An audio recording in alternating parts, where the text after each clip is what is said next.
Bismillahirrahmanirrahim. Assalamualaikum warahmatullahi wabarakatuh. Alhamdulillah wassalatu wassalamu ala Rasulillah wa ala alihi wa sahbihi wa mawalah wa la hawla wa la quwwata illa billah. Rabbi shrah li sadri wa yassir li amri wa hlul 'uqdatam min lisani yafqahu qawli. Rabbi yassir wa la tu'assir, Rabbi tammim bil khair wa la hawla wa la quwwata illa billahil aliyyil azim. Alhamdulillah, sentiasa kita merafakkan kesyukuran kehadiran Allah Ta'ala kerana Allah masih mengurniakan nikmat-nikmatnya kepada kita semua. Tuan-tuan, puan-puan, muslimin, muslimat yang dikasihi lagi dirahmati Allah Ta'ala sekalian, hari ini, Isnin, kita sambung semula kuliah tafsir dan tadabbur Al-Quranul Karim. Pada kuliah yang lepas, Alhamdulillah, kita telah pun selesai membahaskan suratu Al-Kafirun, iaitulah surah yang ke-109 dalam Al-Quranul Karim. So, pada hari ini insyaAllah kita sambung surah yang seterusnya, iaitulah suratu An-Nasr, surah yang ke-110 dalam Al-Quranul Karim. Baik, sebelum kita membahaskan kandungan ayat-ayat Allah yang terdapat dalam surah ini, mari kita lihat dahulu muqaddimah kepada suratu An-Nasr ni. Yang pertama-tama dari sisi nama. Surah An-Nasr ini yang pertama disebut nama dia sebagai surah An-Nasr. An-Nasr artinya ialah pertolongan.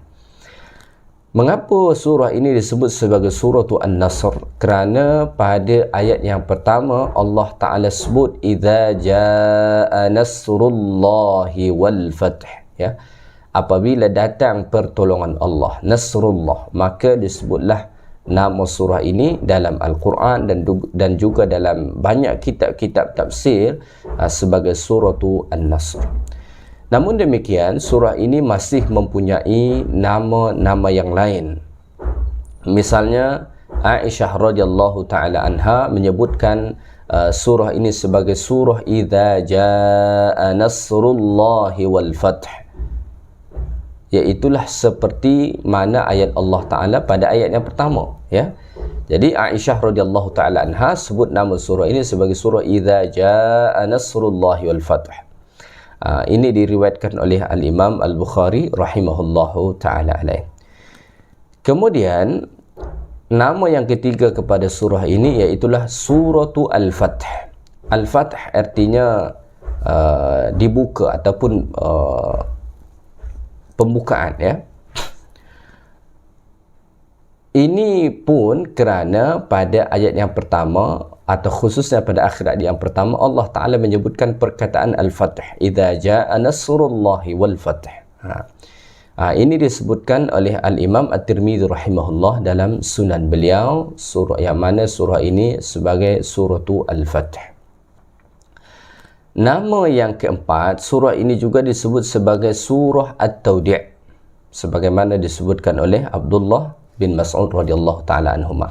Mengapa dikatakan begitu? Kerana menurut sahabat-sahabat atau menurut riwayat-riwayat yang ada, surah ini diturunkan Allah Ta'ala kepada Nabi kita alaihi salatu wassalam, itu isyaratan ila iqtirabi lihaqihi birrafiqil a'la, ya.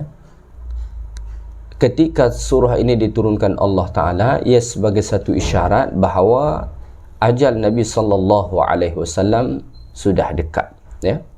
Jadi itulah lebih kurang 4 nama kepada surah ini. Yang pertama disebut sebagai surah An-Nasr kerana Allah Ta'ala menyebutkan perkataan Nasrullah pada ayat yang pertama. Kemudian disebut nama surah ini sebagai surah idza jaa nasrullahi wal fath. Yang ketiga disebut sebagai suratu Al-Fath. Yang keempat disebut sebagai suratu At-Tawdi', ya. Baik. Bilakah diturunkan surah ini kepada Nabi sallallahu alaihi wasallam? Para ulama bersepakat bahawa surah ini diturunkan kepada Nabi ialah di Madinah.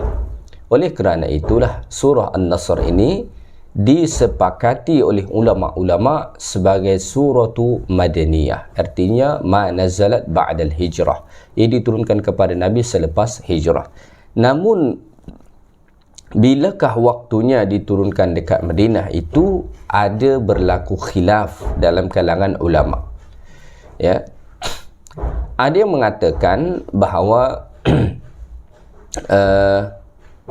surah ini diturunkan kepada Nabi SAW selepas peperangan Khaybar pada tahun yang ke-7. Ya. Dan ini dikuatkan oleh riwayat yang datang daripada Al-Imam At-Tabrani daripada Ibnu Abbas radhiyallahu taala anhuma.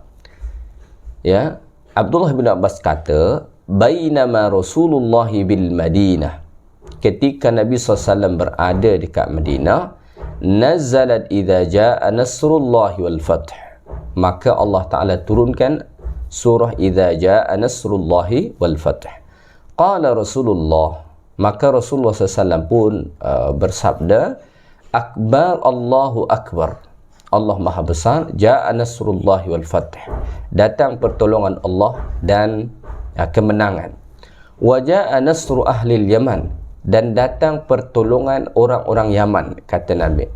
Faqala rajulun, maka ada seseorang bertanya kepada Rasulullah, ya Rasulullah, wa ma ahlul Yaman, wahai Rasulullah, siapakah penduduk Yaman itu?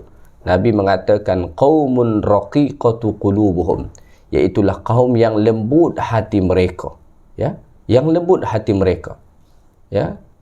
Al-imanu yamanin wal fiqhu yamanin wal hikmatu yamaniyah. Nabi kata iman itu bagi orang Yaman, fiqh itu juga bagi orang Yaman.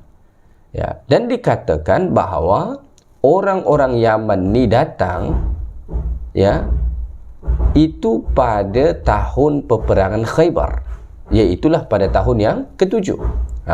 So berdasarkan riwayat inilah setengah ulama berpendapat bahawa surah idza jaa nasrullah wal fath ni diturunkan pada tahun yang ke-7 Hijrah Nabi SAW, iaitulah selepas peperangan Khaybar menghadapi orang-orang Yahudi dahulu, ya. So oleh kerana itulah bagi ulama yang berpendapat dengan ini, mereka memandang, ya, bahawa surah idza jaa nasrullah wal fath ni diturunkan sebelum pembukaan kota Mekah, sebelum berlakunya Fathu Makkah pada tahun yang ke-8 Hijrah. So dengan demikian nanti mereka memahami ayat idza jaa nasrullah wal fath itu maknanya Allah berjanji akan memberikan pertolongan dan kemenangan menghadapi atau membuka kota Mekah menjadi negeri Islam yang akan berlaku pada tahun 8 Hijrah, ya. Namun ada setengah ulama yang lain mengatakan bahawa surah ini diturunkan bukan sebelum Fathu Makkah, malah ia diturunkan selepas Fathu Makkah. Maka Qatadah misalnya mengatakan, ya, beliau mengatakan nazalat qabla wafati Rasulillah bisanataini. Qatadah mengatakan bahawa surah idza jaa nasrullah wal fath ni turun 2 tahun sebelum kewafatan Nabi. Nabi wafat pada tahun yang ke-10, ya, atau awal yang ke-11. Maknanya lebih kurang pada tahun yang ke-8 ataupun 9, ya, ya, tahun ke-9. Al-Wahidi pula menyebutkan bahawa surah ini turun selepas peperangan Hunain, ya, selepas peperangan Hunain, iaitulah lebih kurang pada tahun yang ke-9, ya. Jadi sebenarnya dekat sini ada kepelbagaian pendapat yang menjelaskan bila sebenarnya diturunkan surah ini kepada Nabi. Ada yang mengatakan tahun yang ke-7, ada yang mengatakan tahun yang ke-9, ya. Malah Ibnu Umar mengatakan anna Rasulullah asha ba'da nuzuliha nahwa 3 ashhur. Dia mengatakan Nabi hidup selepas diturunkan surah idza jaa nasrullah wal fath itu tinggal 3 bulan saja. Maknanya 3 bulan sebelum kewafatan Nabi sallallahu alaihi wasallam. Itu antara pendapat yang disebutkan oleh Ibnu Umar radhiyallahu taala anhuma, ya. Baik. Jabir bin Zaid, ya, Jabir bin Zaid radhiyallahu taala anhu ya, mengatakan bahawa surah ini surah yang ke-103 diturunkan kepada Nabi SAW. Ia turun selepas surah Al-Hasyr dan sebelum surah An-Nur. Ini pendapat Jabir bin Zaid, ya. Beliau mengatakan bahawa surah ini adalah surah yang ke-103 diturunkan kepada Nabi, turun selepas surah Al-Hasyr dan sebelum surah An-Nur. Maknanya beliau memandang surah Al-Hasyr adalah surah yang ke-102, kemudian surah An-Nasr ni surah yang ke-103, manakala surah An-Nur adalah surah yang ke-104 diturunkan kepada Nabi sallallahu alaihi wasallam. Pendapat ini yang dinyatakan oleh Jabir bin Zaid ini kerana beliau memandang bahawa surah Idza Jaa Nasrullahi wal Fath ni turun selepas peperangan Khaybar pada tahun yang ke-7 Hijrah, ya. Namun demikian, ada pendapat yang lain mengatakan bahawa surah ini adalah surah yang terakhir diturunkan kepada Nabi, ya. Surah yang terakhir diturunkan kepada Nabi SAW. Maknanya surah yang ke-114 diturunkan kepada Nabi SAW. Nazalat ba'da surati Bara'ah, diturunkan selepas surah Bara'ah, iaitulah surah At-Taubah. Walam tunazzal ba'daha suratun ukhra, dan tak ada lagi diturunkan satu surah pun selepas surah Idza Jaa Nasrullahi wal Fath, ya. Jadi dekat sini sebenarnya ada berlaku perbezaan pendapat dalam kalangan ulama, ya, bila sebenarnya diturunkan surah Idza Jaa Nasrullahi wal Fath. Semua bersepakat bahawa ia diturunkan dekat Madinah. Cuma bilakah diturunkan dekat Madinah tu ada kepelbagian pendapat. Tadi ada yang mengatakan pada tahun yang ke-7, ada yang mengatakan tahun yang ke-9, ada pendapat mengatakan 3 bulan sebelum kewafatan Nabi, dan ada mengatakan ini adalah surah yang terakhir diturunkan kepada Nabi sallallahu alaihi wasallam, ya. Baik.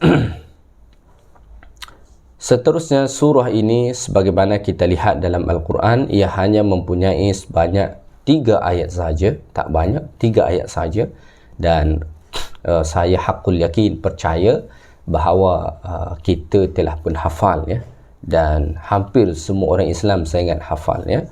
Daripada 3 ayat itu terdapat 26 kalimah, ya. Terdapat 26 kalimah.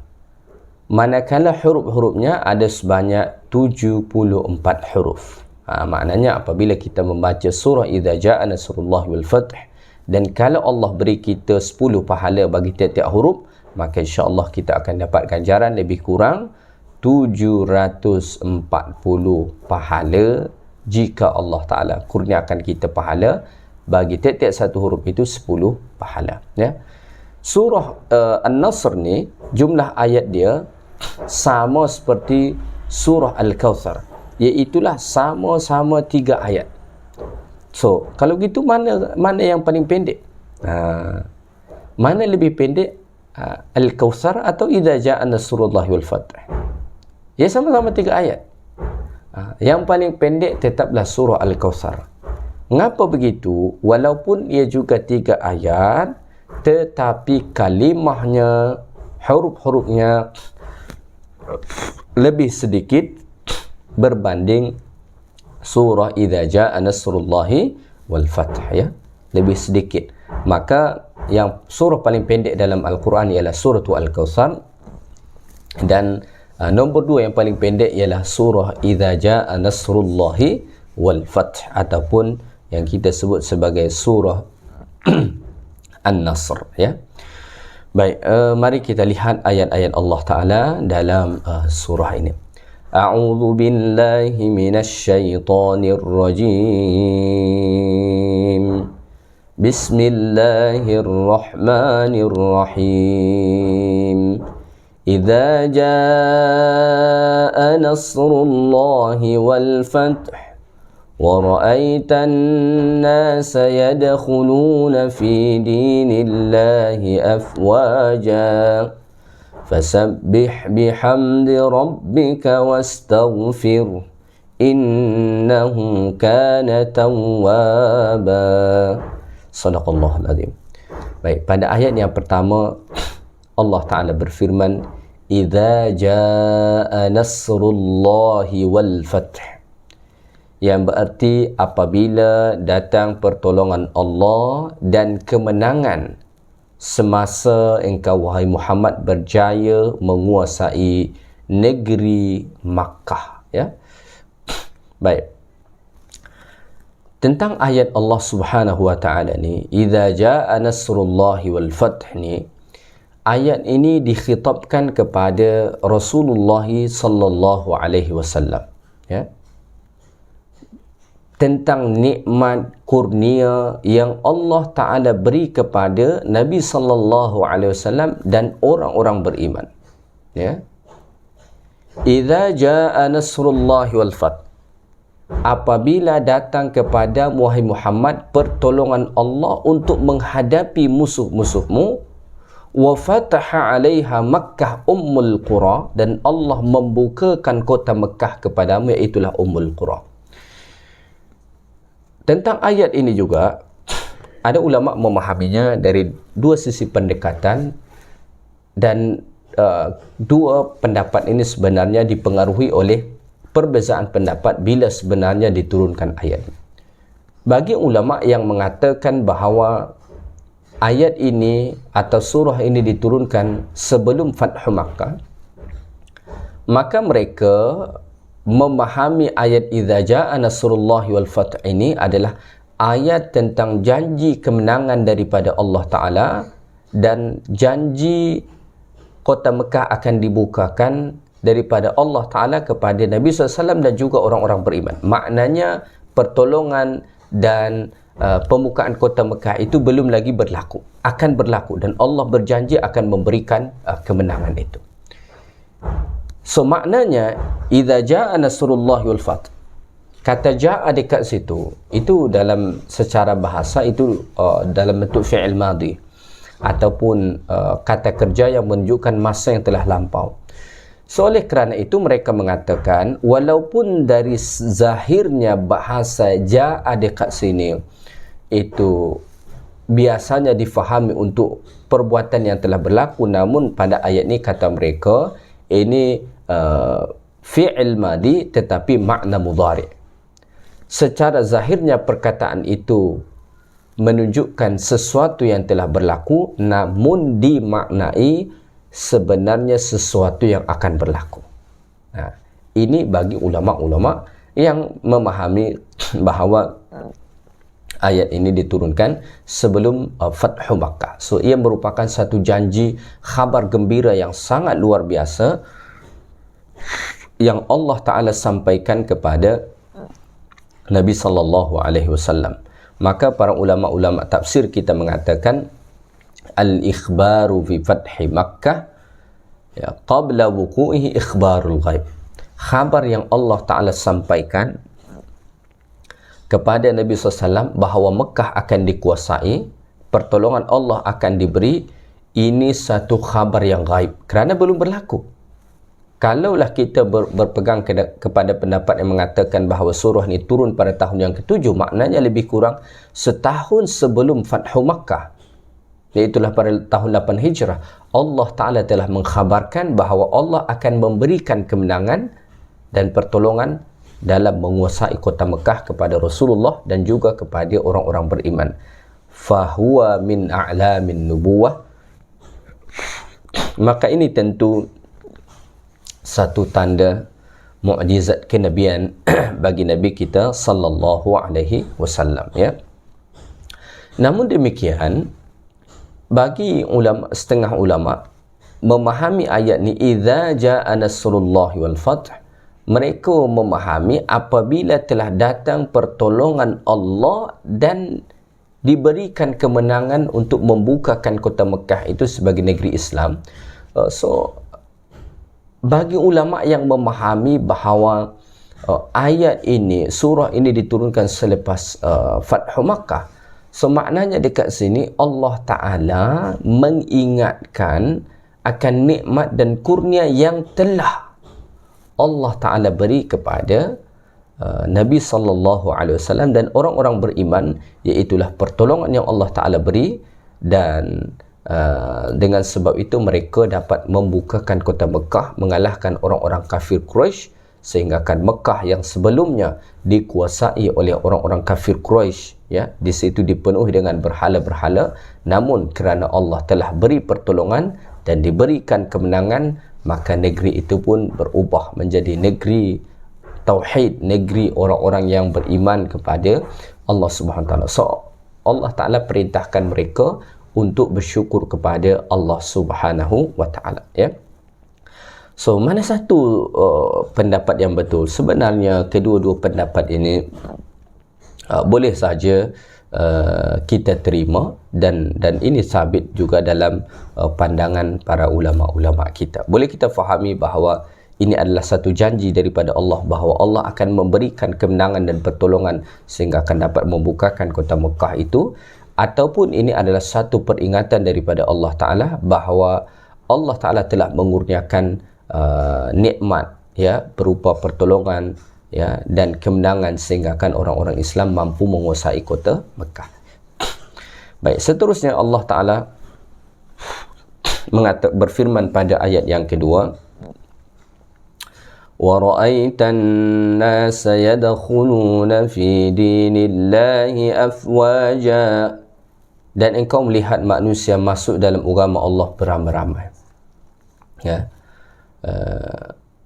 Ketika mana Allah Ta'ala sudah memberikan pertolongan dan kemenangan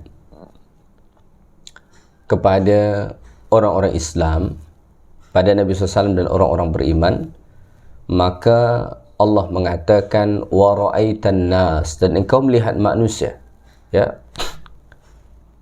al-Arab wa ghairuhum, sama ada orang Arab maupun bukan orang Arab, yadkhuluna fi dinil Islam, mereka masuk ke dalam agama Islam, ya, masuk ke dalam agama Islam jama'atan, ya, mereka masuk ke dalam agama Islam ni secara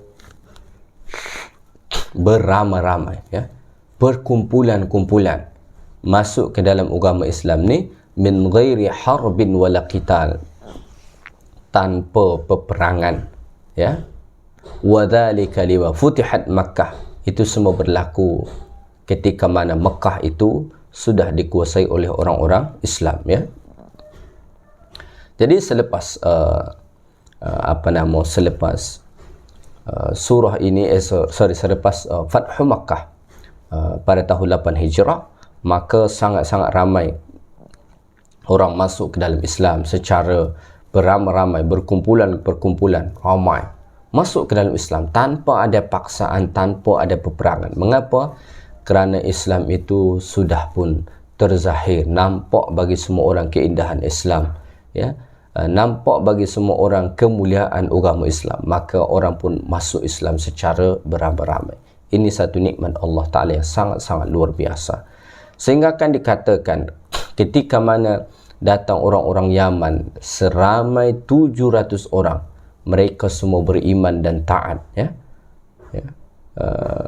Ba'duhum yu'adzinuna wa ba'duhum yaqra'una al-Quran, sebahagian mereka azan, sebahagian mereka membaca Quran, sebahagian mereka tahlil dan sebagainya, ya. Luar biasa ketika mana ketika mana Allah Ta'ala telah memberikan kemenangan dan kota Mekah itu telah pun dikuasai orang-orang Islam pada tahun yang ke-8 Hijrah, ya. Baik. Kemudian pada ayat yang ketiga Allah Ta'ala berfirman, fasabbih bihamdi rabbika wastaghfir innahu kana tawwaba, maka ucapkanlah tasbih, memuji Tuhanmu dan mintalah ampun kepadanya, sesungguhnya dia amat menerima taubat. Ayat 3 ni, ini adalah jawapan bagi ayat pertama dan kedua. Pada ayat pertama Allah Ta'ala sebut, apabila telah datang pertolongan Allah dan kemenangan, dan engkau melihat manusia masuk dalam agama Allah beramai-ramai. So apabila itu semua telah berlaku, apa yang mesti engkau lakukan? Maka Allah Ta'ala sebut jawapan pada ayat 3. Fasabbih bihamdi rabbika wastaghfiruh innahu kana tawwaba. Maka apabila itu semua telah berlaku, Allah dah bagi pertolongan, kota Mekah pun telah dikuasai dan orang ramai masuk ke dalam Islam secara berkumpulan-kumpulan tanpa mesti peperangan, paksaan dan segala macam.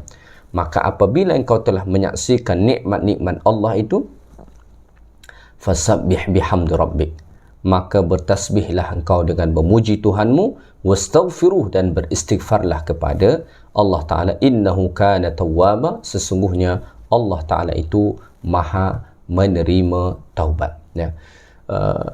Tuan-tuan perempuan muslimin muslimat yang dikasihi lagi dirahmati Allah Subhanahu wa Ta'ala.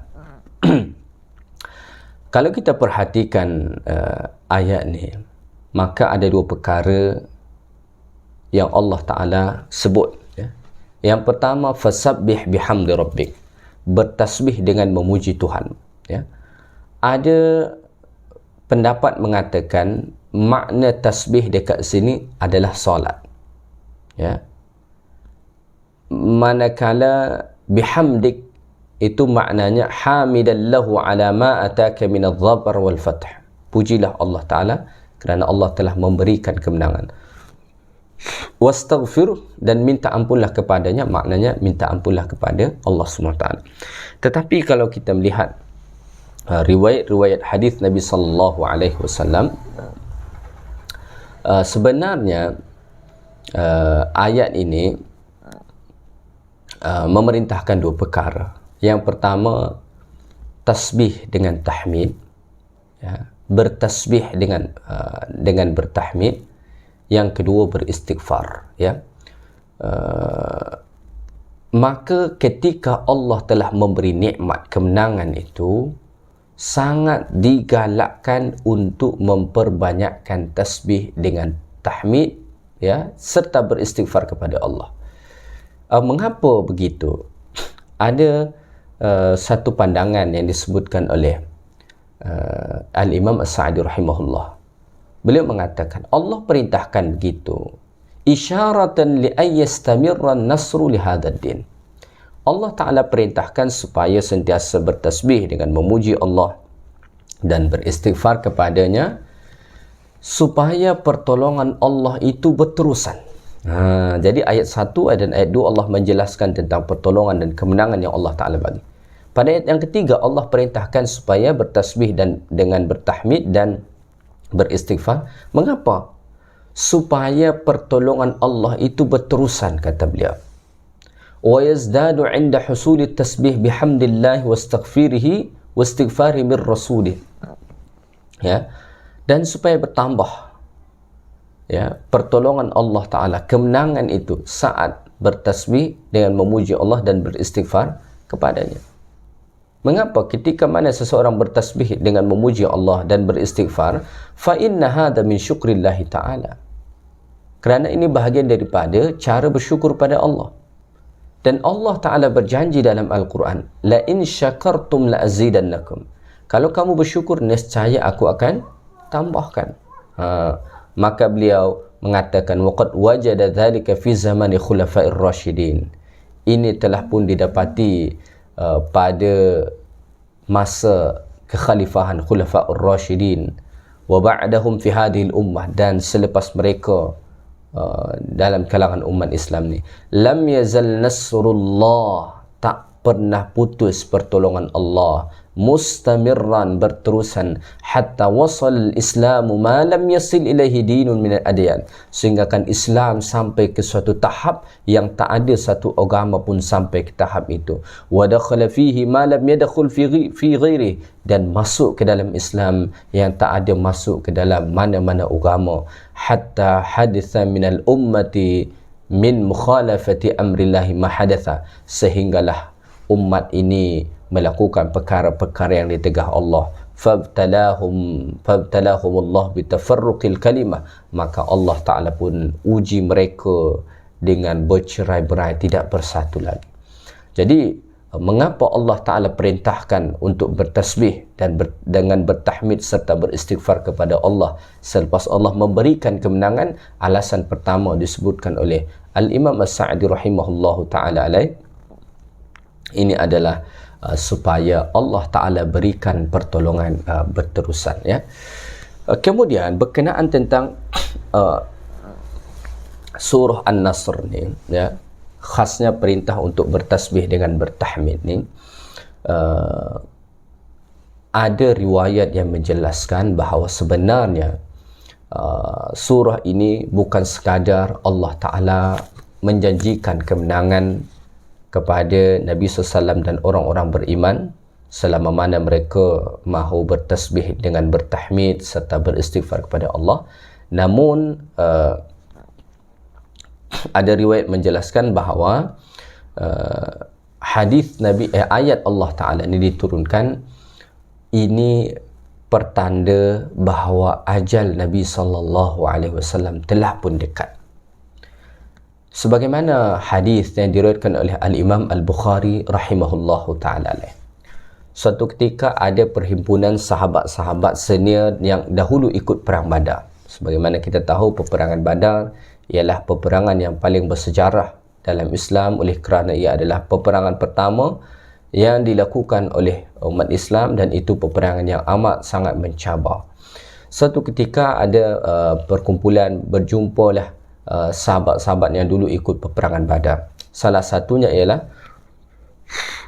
Umar bin Khattab radhiyallahu ta'ala anhu. Ketika mana Umar bin Khattab radhiyallahu ta'ala anhu datang ke tempat perhimpunan tu, maka beliau pun membawa sahabat Abdullah bin Abbas yang masih kecil pada ketika itu, ya. Dia datang sana. Apabila Umar bin Khattab membawanya ke tempat perhimpunan tu, maka ada setengah sahabat yang lain yang nampak macam tak bersetuju, sehingga kan ada yang mengatakan begini, mengapa kamu bawa budak ni? Kita juga ada anak lah, cuma kita tak bawa, kata mereka. Umar bin Khattab radhiyallahu ta'ala anhu sebenarnya membawa Abdullah bin Abbas bukan saja-saja dia bawa, tetapi ada maksud penting, ya, ada maksud penting. Maka oleh kerana itulah Umar bin Khattab tanyalah kepada mereka, pada sahabat-sahabat ni, apa pandangan kalian tentang firman Allah, idza jaa nasrullahi wal fath wa ra'aitan nasa yadkhuluna fi dinillahi afwaja, sampai seterusnya. So mereka pun setengah mereka mengatakan bahawa apabila Allah Ta'ala telah berikan pertolongan dan kemenangan dan orang masuk Islam secara beramai-ramai, maka kita diperintahkan untuk bertasbih dengan bertahmid serta beristighfar kepada Allah Ta'ala, kata mereka. Lalu Umar bin Khattab radhiyallahu ta'ala anhu tanya kepada Abdullah bin Abbas, ya, apakah pandangan kamu begitu? Beliau mengatakan tidak. Abdullah bin Abbas mengatakan, innama huwa ajalu Rasulillah sallallahu alaihi wasallam a'lamahu iyyah. Ya. Maka Ibnu Abbas mengatakan surah idza jaa nasrullahi wal fath ni ialah surah yang menandakan ajal Nabi SAW telah pun dekat. Ini satu pertanda, satu pemberitahuan yang datang daripada Allah bahawa ajal Nabi SAW telah pun dekat. Mengapa begitu tajam analisis daripada Abdullah bin Abbas? Kerana Abdullah bin Abbas ni sahabat yang langsung didoakan Nabi supaya pandai mentafsir Al-Quran. Nabi mendoakannya dengan doa yang masyhur yang saya ingat kita pun hafal, iaitulah Allahumma faqihhu fid din wa 'allimhu ta'wil. Ya Allah, fahamkanlah dia dalam agama dan ajarkanlah kepadanya tafsir. Maka tidak menghairankan Abdullah bin Abbas mendapat satu gelaran daripada kalangan sahabat sebagai turjumanul Quran, ya. Baik. Apa yang disebutkan oleh Abdullah bin Abbas ni dikuatkan oleh riwayat-riwayat yang lain seperti riwayat Aisyah radhiyallahu taala anha yang diriwayatkan oleh Al-Imam Muslim, ya, Imam Muslim rahimahullah. Aisyah kata, kana Rasulullah SAW, Rasulullah SAW yakthiru min qawli subhanallah wa bihamdihi astaghfirullah wa atubu ilaih. Nabi banyak membaca subhanallah wa bihamdihi astaghfirullah wa atubu ilaih, ya. Selepas turun ayat ni, ya,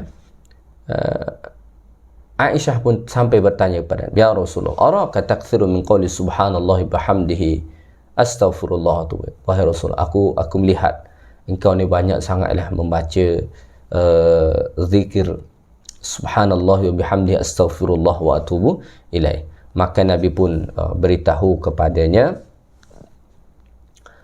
Allah Ta'ala telah mengkhabarkan kepadaku bahawa aku akan melihat satu tanda pada umatku, kata Nabi. Ya. Maka apabila engkau telah melihatnya, banyak daripada mengucapkan subhanallah bihamdi astaghfirullah wa atubu ilaih, faqad ra'aituha. Maka sebenarnya aku telah melihatnya, kata Nabi. Ya. Iaitulah idza jaa nasrullah wal fath, iaitulah pembukaan kota Mekah. Mekah itu diberikan Allah Ta'ala kemenangan sehingga akan dapat dikuasai. Dan begitu juga Abdullah bin Abbas memberikan alasan mengapa beliau mentafsirkan bahawa ajal Nabi telah dekat. Kerana macam ni, dalam surah ini Allah menyatakan bahawa Allah memberikan pertolongan dan kemenangan pada Nabi dan orang masuk Islam secara beramai-ramai. Apabila ketiga-tiga nikmat ini telah dikurniakan, artinya tugasan Nabi telah sempurna. Pertolongan telah diberi, artinya musuh-musuh telah pun kalah. Kemenangan telah diberi, artinya kekuasaan Islam telah berkuasa. Kemudian orang ramai masuk ke dalam Islam secara beramai-ramai, artinya sudah berjaya misi dakwah. Apabila sudah selesai tugasan Nabi, logiknya Nabi akan kembali kepada Allah SWT. Kerana Nabi diutus Allah Ta'ala untuk menyampaikan ini. So, kalau sudah selesai tugasan, maka akan kembali. Sama juga kita bekerja. Kalau kita dah selesai bekerja, kita balik. Itulah antara alasan. Ya. Oleh kerana itu, Al-Imam An-Nawawi rahimahullahu ta'ala alaih meletakkan surah ini dalam Riyadus Salihin dalam bab memperbanyakkan amal-amal menjelang memperbanyakkan amal-amal pada akhir-akhir usia, ya. Perbanyakkan amal zikir kepada Allah Ta'ala pada akhir-akhir usia. Dan antara hadis yang didatangkan oleh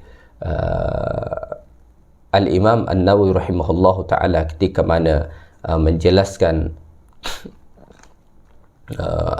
menjelaskan surah ini, beliau mengatakan bahawa beliau mendatangkan hadis, ya, yang mana Rasulullah SAW selepas turun surah Idza Jaa Nasrullahi wal Fath ni, Nabi itu sangat banyak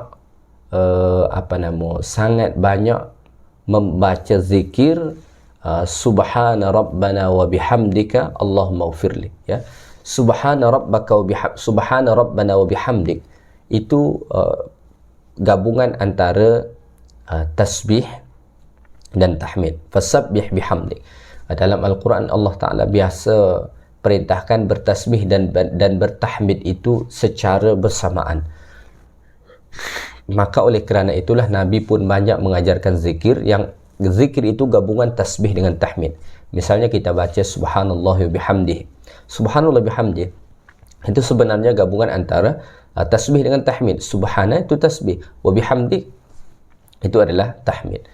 Maka dikatakan selepas turun surah ini kepada Nabi, ada pendapat tadi mengatakan Nabi hidup tinggal 2 tahun lagi, ada pendapat mengatakan Nabi hidup tinggal dalam 3 bulan lagi seperti mana yang disebutkan oleh Ibnu Umar. Nabi sangat banyak membaca zikir subhana rabbana wa bihamdika Allahumma ghfirli, subhana rabbana wa bihamdika Allahumma ghfirli. Banyakkan tasbih dengan tahmid dan istighfar kepada Allah. Kerana itulah amalan yang amat sangat baik untuk kita amalkan ketika mana kita hendak berjumpa dengan Allah Subhanahu wa taala. Maka Abdullah bin Abbas Al-Imam As-Sa'di rahimahullah mengatakan al-umurul fadilah takhtadimu bil istighfar. Perkara-perkara yang mulia itu biasanya diakhiri dengan istighfar, ya. Maka misalnya solat, sembahyang tu kita tutup dengan istighfar. Nabi galakkan lepas kita sembahyang baca istighfar. Begitu juga dengan haji, begitu juga dengan ibadat-ibadat yang lain. Maka kalau kita nak penghujung pengakhiran hidup kita ni dengan pengakhiran yang baik, salah satunya bila dah sampai kita usia-usia senja, perbanyakkanlah istighfar, ya. Maka salah satu hadis Nabi SAW menyatakan Allah Ta'ala memberikan keuzuran kepada hambanya apabila sudah mencapai umur 60 tahun. Ketika mana seseorang dah sampai kepada umur 60 tahun, sebenarnya usia itu bukan lagi usia untuk dunia tetapi usia untuk akhirat. Maka perbanyakkanlah zikir pada Allah. Dan zikir yang paling penting ialah tasbih dan tahmid serta beristighfarlah kepada Allah Subhanahu Wa Ta'ala. Maka disebutkan dalam hadis yang diriwayatkan oleh Al-Imam Muslim rahimahullah taala alaih, lamma nazalat hadhihi surah, ketika mana surah idza jaa nasrullah wal fath ini turun kepada Nabi, ja'ala Rasulullah sallallahu alaihi wasallam alladhi huwa ashaddun nas ibadah, Nabi menjadikan dirinya sebagai orang yang sangat bersungguh-sungguh beribadat. Padahal Nabi tu daripada dulu lagi sangat sungguh-sungguh beribadat. Ketika mana turun surah ini lebih bersungguh-sungguh lagi. So kita tak boleh bayangkanlah, ya. Ja'ala yuksiru ay yaqul fi ruku'i wa sujudi, dan Nabi banyak membaca zikir ini pada saat rukuk dan sujud. Apa dia zikir itu? Subhanakallahumma rabbana wa bihamdika Allahumma ighfirli. Subhanakallahumma rabbana wa bihamdika Allahumma ighfirli. Subhanakallahumma rabbana wa bihamdika Allahumma ighfirli. Ini banyak Nabi baca saat Nabi sembahyang, rukuk dan sujud, ya. Dan ini sebenarnya pengamalan kepada perintah Allah pada ayat yang ketiga dalam surah ni, fasabbih bihamdi rabbika wastaghfir, ya. Maka Nabi perbanyakkan tasbih, tahmid serta beristighfar kepada Allah Subhanahu Wa Taala. Cuba kita renungkan sikit. Nabi ketika mana menjelang akhir-akhir usia Nabi banyak membaca tasbih. Allah perintahkan Nabi bertasbih, bertahmid serta beristighfar. Itu Nabi yang sempurna. Lalu bagaimana dengan kita? So, oleh kerana itu, jom mari sama-sama kita perbanyakkan tasbih dengan memuji Allah Ta'ala serta beristighfar untuk semua dosa-dosa yang pernah kita lakukan. Moga-moga dengan itu kita akan berjumpa dengan Allah Ta'ala dengan perjumpaan yang baik. Baik, sekadar tu sajalah kuliah kita pada hari ini, tadabbur kepada surah An-Nasr. Moga-moga bermanfaat untuk kita semua. Subhanakallahumma bihamdik, asyhadu an la ilaha illa anta, astaghfiruka wa atubu ilaik. Assalamualaikum warahmatullahi wabarakatuh.